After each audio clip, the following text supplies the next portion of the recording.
rakyat Indonesia yang tercinta, marilah kita berdoa. Mudah-mudahan ketok palu Mahkamah Konstitusi bukan merupakan palu kudam, tetapi palu emas. Sehingga seperti kata Ibu Kartini 1911, habis gelap terbitlah terang. Itu kira-kira penggalan surat yang ditulis tangan oleh Megawati Soekarno Putri, mantan presiden kita, yang menghantarkan surat kepada Mahkamah Konstitusi dan meneguhkan diri sebagai amicus curiae atau sahabat pengadilan. Nah, ini jujur saya sangat respect kepada Megawati Soekarno Putri. Saya jadi ingat dengan tulisan beliau yang juga ditulis tangan, yang diberikan kepada saya waktu tahun 1985 atau 86 kalau tidak salah ya, kurang lebih, kalau enggak 85-86. Ketika itu masih PDI, karena masih mesra dengan, atau paling tidak bersama-sama dengan Suryadi ya. Di waktu itu saya masih muda. Kemudian saya minta, karena ketemu di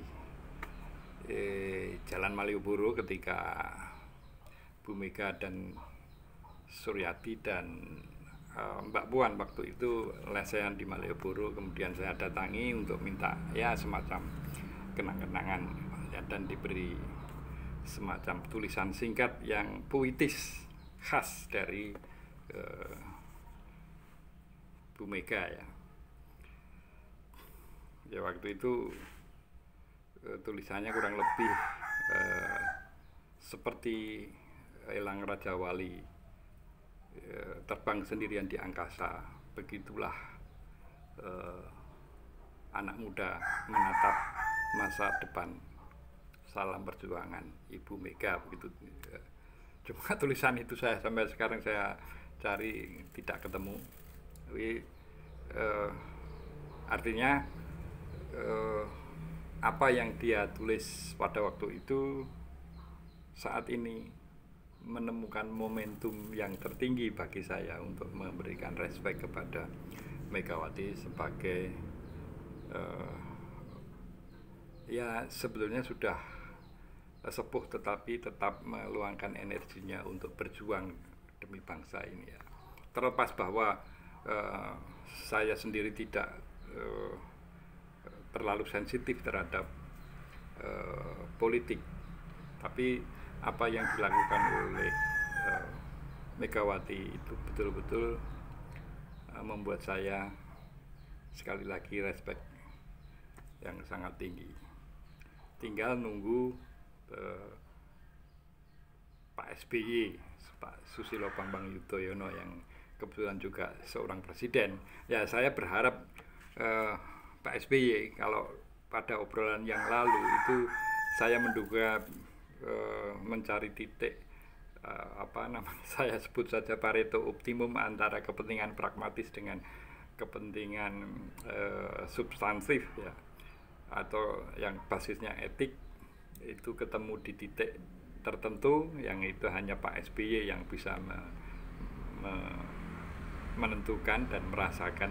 Ya, saat ini saya sebagai rakyat biasa yang juga mengagumi Pak SBY itu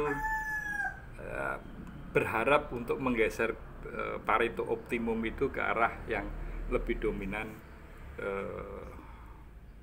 etik, pertimbangan etik, pertimbangan wawasan kebangsaan. Dengan tentunya berarti kalau titik Pareto itu harus digeser sedikit, mengurangi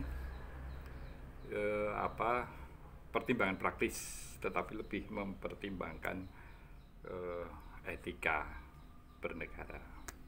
Bukan berarti Pak SBY sekarang tidak etis, tetapi ya itu saya bisa bayangkan posisi yang sangat dilematis antara tarik menarik kepentingan praktis dan kepentingan eh, etis kebangsaan. Ya, saya kira siapapun akan menaruh respek yang sangat tinggi ketika Pak SBY akhirnya juga memutuskan sebagai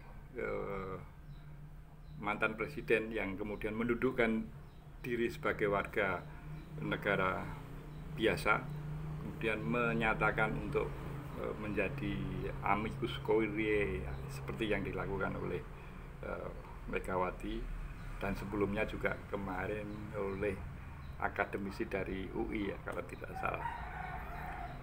Salam konstitusi.